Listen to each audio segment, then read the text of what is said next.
کرتا, کوئی دریا کی پوجا کرتا, کوئی سورج کی پوجا کرتا, کوئی ستاروں کی پوجا کرتا, کوئی پتھر کی پوجا کرتا, کوئی بنا بنا کر پوچھتا, کوئی بنا بنایا پوچھتا. لیکن اے میرے بھائیوں, یہ سمجھنے کی بات ہے کہ سرو جگت کا جو نرکشن کرتا ہے, جو سرو جگت کا پیدا کرنے والا ہے, تم اس کی بھکتی کیوں نہیں کر لیتے؟ تم اس کی بھکتی کیوں کرتے ہو؟ چاند کی بھکتی کیوں کرتے, سورج کی بھکتی کیوں کرتے ہو, ستاروں کی بھکتی کیوں کرتے ہو؟ ارے تم اس کی پوجا کیوں نہیں کر لیتے جس کی رچنا یہ ساری کائنات سمست برہمانڈ ہے؟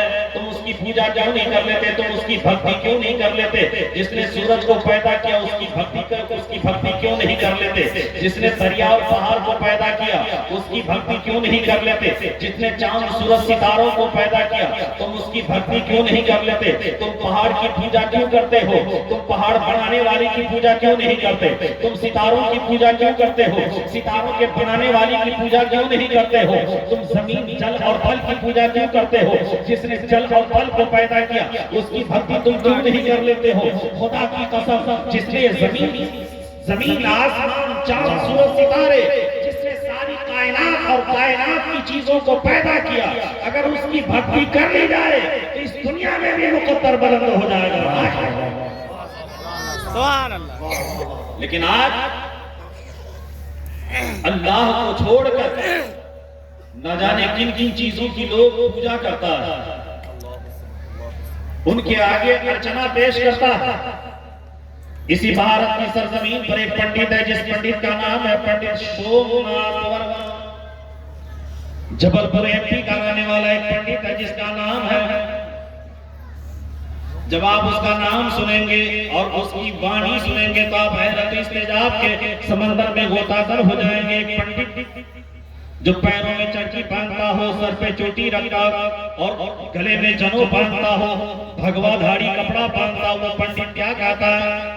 اس پنڈت کی بانی یہ ہے, ارے سارا جگ چھوٹے تو چھوٹے, دیا دھرم مت چھوڑ, جس نے کیا ہے جگ کی رچنا اس سے ناتا جوڑ لوگو, اس سے ناتا جوڑ. بن کے منوش آیا ہے جگ میں, یہ تو کیوں گیا یہ بھول, ارے بن کے منوش آیا ہے جگ میں, کیوں تو گیا یہ بھول, بن کے منوش آیا ہے جگ میں, کیوں تو گیا یہ بھول, بن کی بلواری کا تو ہے ایک منوش ہے پھول لوگو, منوش ہے پھول. ماٹی کی مورت کو پوجے جس میں نہیں ہے گیان, جس مورت میں جان ہے پیارے اس کا کرے اپمان زمانہ, اس کا کرے